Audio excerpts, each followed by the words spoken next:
Parliament کی پالیسیوں پر عمل کروا کر ملک کے اندر جمہوریت جو ہے اس کو بھی مضبوط کیا جا سکتا ہے.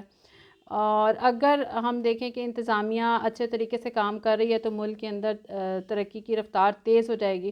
اور اگر انتظامیہ ہی پٹری سے اتر جائے گی، وہی اگر اپنی ذمہ داریاں صحیح طریقے سے انجام نہیں دے گی، تو ملک کے اندر افراتفری دیکھنے کو ملے گی، لوٹ کھسوٹ دیکھنے کو ملے گی، اور ملک کے اندر جو ہے وہ حالات خراب نظر آئیں گے.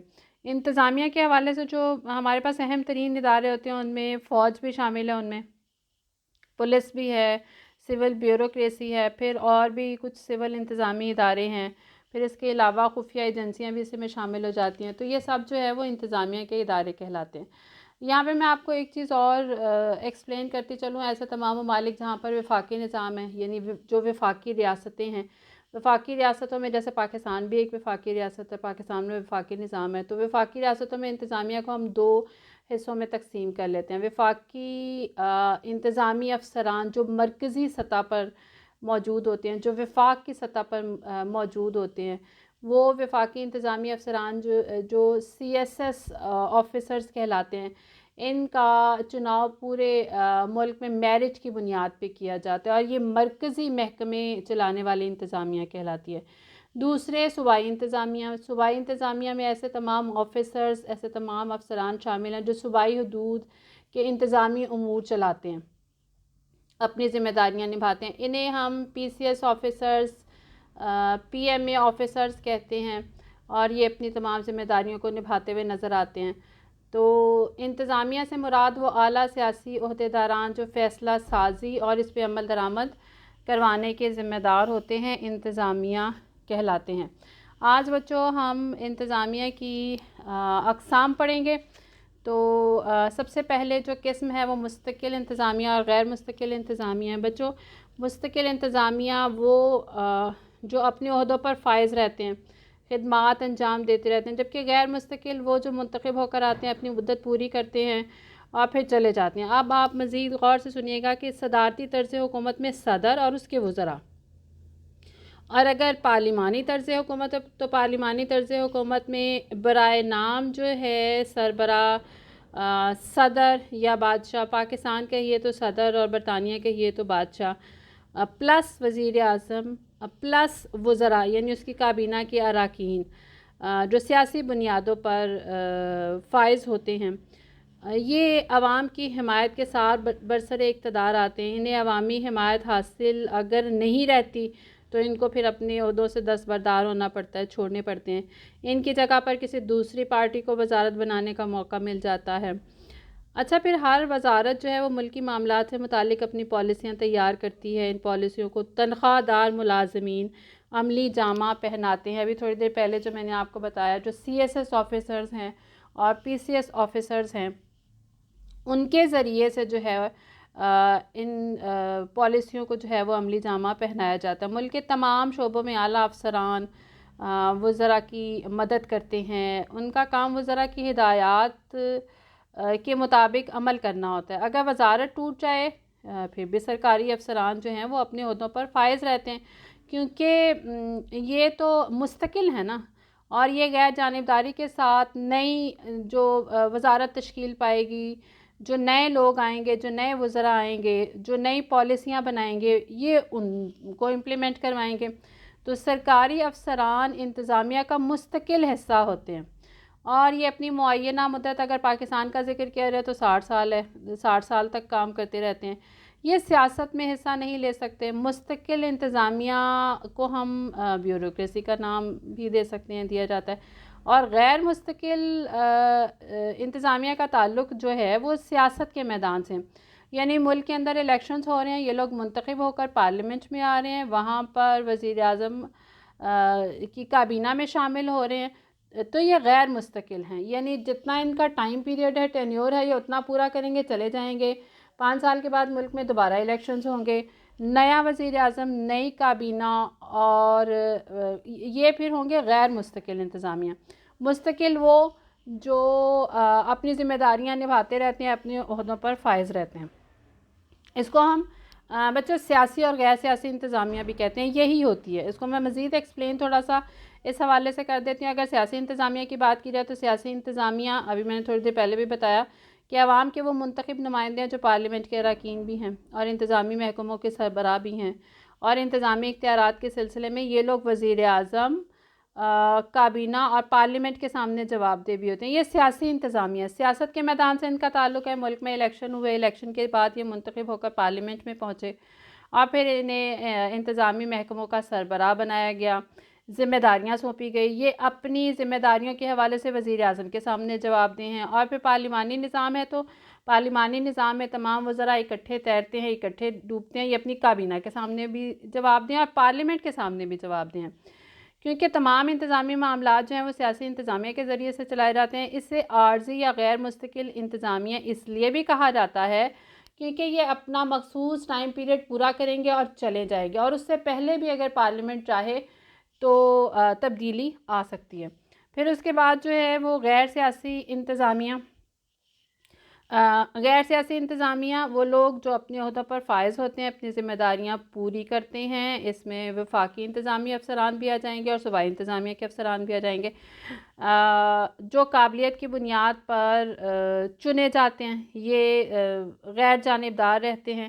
غیر جانبدار رہتے ہوئے یہ کابینہ کے جو وزراء ہیں ان کے ساتھ، یہ جو اپنے اپنے محکمے کے حوالے سے ذمہ دار بنائے گئے ہیں، جن کو انتظامی محکمہ جن کے سپرد کیا گیا ہے، ان کے ساتھ یہ تعاون کرتے ہیں. لیکن وزراء جو ہے وہ ایک مخصوص مدت کے لیے آتے ہیں اور تبدیل ہو جاتے ہیں. لیکن سول انتظامیہ کے افسران جو ہیں یہ مستقل بنیادوں پر مقرر کیے جاتے ہیں. اعلیٰ ترین سطح کے جو آفیسرز ہیں ان کو بیوروکریسی بھی کہا جاتا ہے، بیوروکریٹس بھی کہا جاتا ہے، اور یہ جو ان کی معینہ مدت ہے، مخصوص مدت ہے، تقریباً 60 سال تک اپنے فرائض انجام دیتے رہتے ہیں. حکومتوں کی تبدیلی سے سول انتظامیہ پہ کوئی فرق نہیں پڑتا، وہ اپنا کام کرتے رہتے ہیں، اور ہر حکومت کی جو سیاسی انتظامیہ ہوتی ہے اس کے ساتھ یہ تعاون کرتے رہتے ہیں. اب اس کے بعد ہم بات کریں گے برائے نام انتظامیہ اور حقیقی انتظامیہ. نام سے ظاہر ہو رہا ہے برائے نام انتظامیہ سے مراد ایسی انتظامیہ جس میں اختیارات انتظامیہ کے پاس صرف نام کے ہیں، حقیقتاً وہ ان انتظامی اختیارات کو استعمال نہیں کر سکتی. اور حقیقی انتظامیہ سے مراد یہ کہ جو اختیارات اس کے پاس ہیں وہ حقیقتاً ان کو استعمال بھی کر سکتے. اس حوالے سے ہمیں برطانیہ کی مثال دی جاتی ہے. برطانیہ میں برائے نام اگر انتظامیہ کا سربراہ دیکھا جائے تو آج بھی بادشاہ ہے. بادشاہ کے پاس تمام اختیارات ہیں اور ان کو بادشاہ کے نام سے وہ تمام اختیارات استعمال کیے جا رہے ہیں، لیکن حقیقتاً وہ اختیارات لے لیے گئے ہیں اور لے کے پارلیمنٹ کو، وزیر اعظم کو اور کابینہ کو منتقل کر دیے گئے. تو حقیقی طور پہ وہ تمام اختیارات منتقل ہو چکے ہیں پارلیمنٹ کو. حقیقی انتظامیہ پارلیمنٹ ہے، جبکہ برائے نام انتظامیہ کا سربراہ آج بھی بادشاہ یا ملکہ ہے وہاں پر.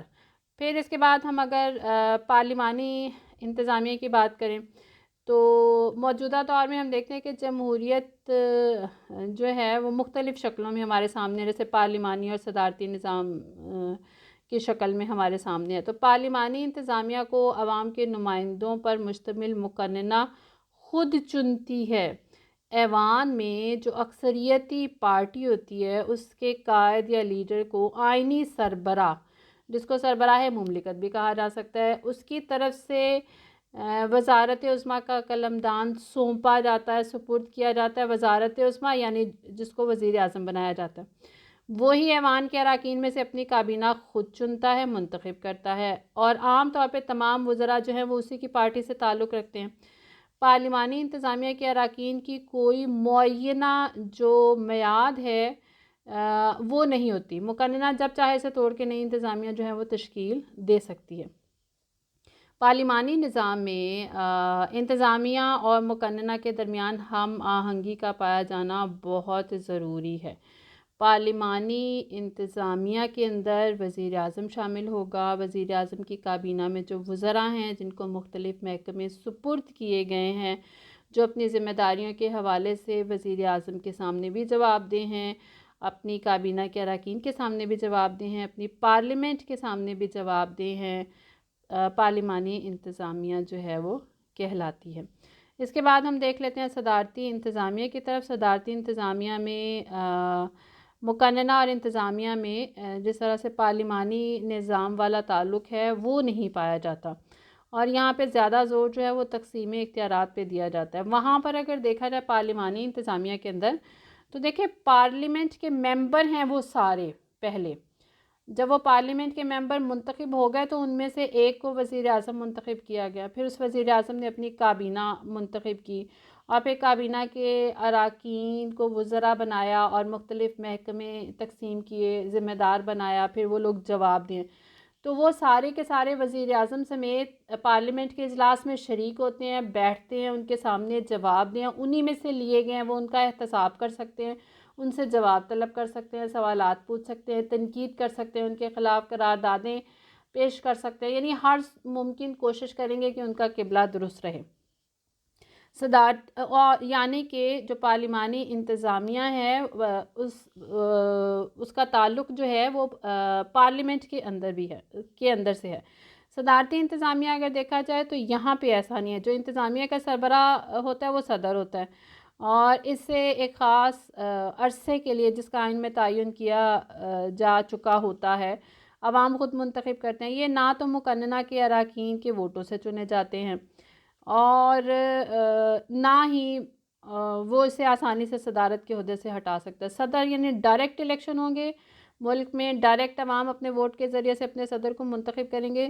جس طرح سے وزیر اعظم کا تعلق پارلیمنٹ سے ہونا ضروری ہے، صدر کا تعلق پارلیمنٹ سے ہونا ضروری نہیں ہے. اور جس طرح سے وزیر اعظم کی کابینہ کے اراکین کا پارلیمنٹ سے ہونا ضروری ہے، یہاں پر صدر کی کابینہ کے اراکین کا پارلیمنٹ سے ہونا ضروری نہیں ہے. وہ اپنے ملک میں کسی بھی شہری کو اپنے وزیر کے طور پہ مقرر کر سکتا ہے، اس کو چن سکتا ہے. اور صدر اور اس کے جو وزراء ہیں یہ مقننہ کے اجلاس میں شریک بھی نہیں ہوتے، جبکہ پارلیمانی نظام کے اندر پارلیمانی انتظامیہ میں ایسا ہوتا ہے کہ وہ شریک ہوتے ہیں. یہاں پہ شریک نہیں ہوتے اور نہ ہی وہ پارلیمانی انتظامیہ کی طرح جواب دہ ہوتے ہیں، جبکہ پارلیمانی انتظامیہ لازمی طور پہ پارلیمنٹ کے اجلاس میں شریک بھی ہوتی ہے اور جواب دہ بھی ہوتی ہے. صدارتی انتظامیہ میں مقننہ کا کام صرف قانون سازی تک محدود رہتا ہے. یعنی صدارتی جو انتظامیہ ہوگی اس میں مقننہ صرف قانون بنائے گی اور صدر اور اس کی جو کابینہ ہے، جو صدارتی انتظامیہ ہے، وہ قوانین کے نفاذ کے حوالے سے اپنی ذمہ داریاں پوری کرے گی. اس کی بہترین مثال ہمارے سامنے امریکہ کی ہے. پھر اب ہم دیکھ لیتے ہیں یک رکنی انتظامیہ اور تکثیری انتظامیہ یا ایگزیکٹو یا عاملہ. تو سب سے پہلے سنگل ایگزیکٹو کی ہم بات کر لیتے ہیں، یک رکنی انتظامیہ کی ہم بات کر لیتے ہیں. یک رکنی انتظامیہ سے مراد ایسی انتظامیہ جس میں ایک فرد ہے انتظامیہ کا سربراہ، وہی تمام اختیارات کو استعمال کر رہا ہے. تو اس کی بہترین مثال ہمارے سامنے بادشاہت کی صورت میں آ جاتی ہے، جس میں بادشاہ جو ہے وہ فرد واحد ہے، تمام انتظامی اختیارات کو اپنی مرضی سے استعمال کر رہا ہے، کسی کے سامنے جواب دہ نہیں ہے.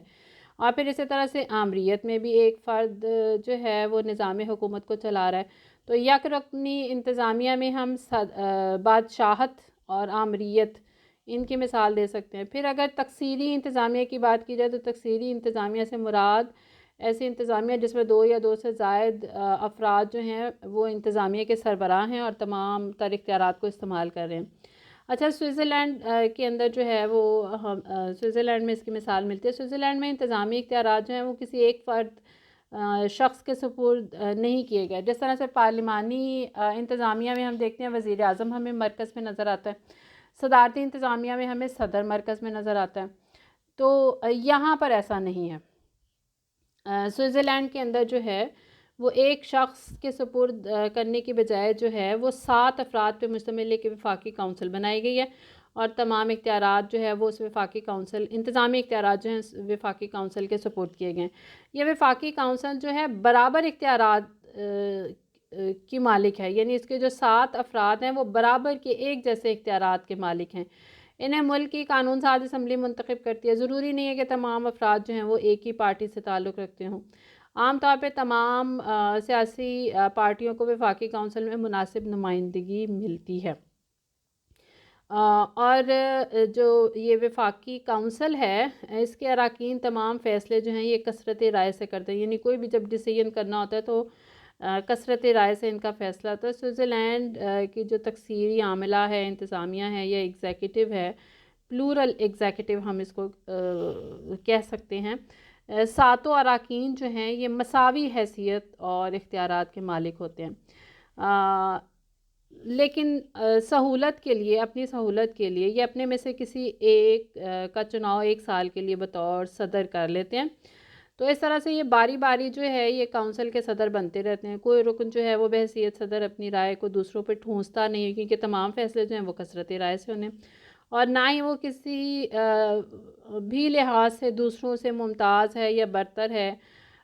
اس کا چناؤ جو ہے صدر کی حیثیت سے اس لیے کیا گیا ہے کہ اس نے کونسل کے جو اجلاس ہیں ان کی صدارت کرنی ہے. بنیادی مقصد یہ ہے. اور دوسرے ملکوں کے سربراہان کی طرح وہ اختیارات نہیں رکھتا جس طرح سے پارلیمانی نظام میں ہے، پارلیمانی انتظامیہ میں ہے یا صدارتی انتظامیہ کے اندر ہمیں نظر آتا ہے. تو بچوں یہ تھی عاملہ کی اقسام. ہمارا آج کا ٹاپک عاملہ کے حوالے سے، انتظامیہ کے حوالے سے، ایگزیکٹو کے حوالے سے تھا. ایک بار پھر ریکال کروا دوں بچوں، ایگزیکٹو یا انتظامیہ یا عاملہ وہ ادارہ ہے، وہ با اختیار آئینی ادارہ ہے جسے اختیار دیا گیا ہے کہ وہ ملک کے اندر مقننہ کے بنائے ہوئے قانون کو نافذ کرے، امن و امان کا خیال رکھنا ہے، قوانین کو نافذ کرنا ہے. پھر ہم نے اس کی اقسام پہ بات کی، مستقل انتظامیہ اور غیر مستقل. مستقل وہ جو تنخواہ دار ملازمین پہ مشتمل ہے. غیر مستقل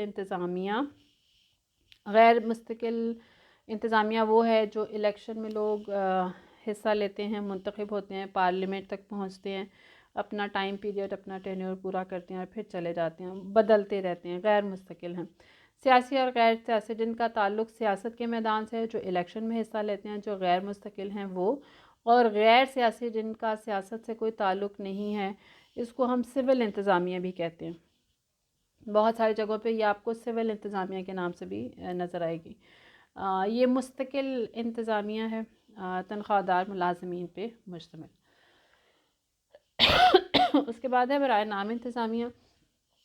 برائے نام انتظامیہ ایسے انتظامیہ جس میں انتظامیہ کا جو سربراہ ہے اس کے پاس صرف نام کے اختیارات ہیں. برائے نام انتظامیہ کا جو تصور ہے یہ برطانیہ میں پارلیمانی نظام کے ارتقاء کے ساتھ ہی جو ہے یہ شروع ہو گیا تھا. برطانیہ میں بچوں بادشاہ کی جو مطلق العنان حیثیت تھی جب وہ ختم ہونے لگی تو تمام اختیارات جو ہیں وہ پارلیمنٹ اور اس کی منتخب کردہ کابینہ کو مل گئے تھے. تو برطانوی عوام نے بادشاہ کے اختیارات کو سلب کر لیا، ختم کر لیا، لیکن بادشاہت کو ایک ادارے کے طور پہ آج بھی قائم رکھا ہوا ہے. اب بادشاہ جو ہے وہ برائے نام حیثیت کا مالک ہے، برائے نام انتظامیہ کا سربراہ ہے. آج بھی اس کے پاس آج بھی بہت سارے اختیارات ہیں لیکن نام کے ہیں. ماضی میں جو سارے اختیارات تھے آج بھی ہیں لیکن صرف نام کی ہیں. اس کی حیثیت برقرار ہے لیکن صرف نام سے. اگرچہ آج بھی اگر ہم دیکھیں کہ تمام احکامات جو ہے وہ اس کے دستخطوں سے ہوں گے، اس کے سائن کے بغیر کچھ بھی نہیں ہو سکتا، لیکن اس میں حقیقتاً اس کا کوئی بھی عمل دخل نہیں ہے. اس کے سامنے جس بھی طرح کے پیپرز لا کے رکھے جائیں گے، جس بھی طرح کے کاغذات پہ دستخط کرنے کے لیے کہا جائے گا وہ کر دے گا. برطانیہ میں بادشاہ جو ہے وہ انتظامیہ کا برائے نام سربراہ آج بھی ہے.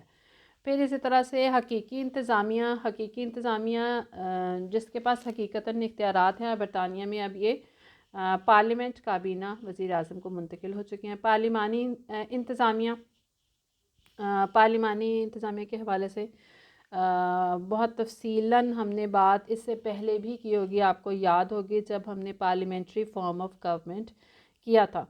تو پارلیمانی انتظامیہ کے اندر بنیادی طور پہ وزیر اعظم اور اس کی کابینہ کے تمام تر اراکین آ جاتے ہیں، وہ اس میں شامل ہوتے ہیں. صدارتی انتظامیہ کی بات کی جائے تو اس میں صدر اور اس کی انتظامیہ آ جاتی ہے. یہ پریزیڈنشل فارم آف گورنمنٹ اور پارلیمنٹری فارم آف گورنمنٹ کے اندر بھی ہم نے بہت تفصیل سے اس کو ڈسکس کیا تھا.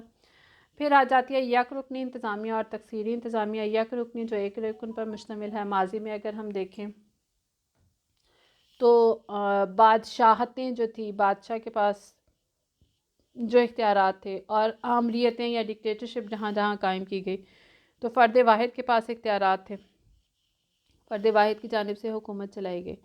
پھر تکثیری عاملہ جس میں 2 یا 2 سے زائد اراکین جو ہے وہ مل کے، افراد جو ہیں وہ مل کے انتظامی اختیارات کو استعمال کرتے ہیں.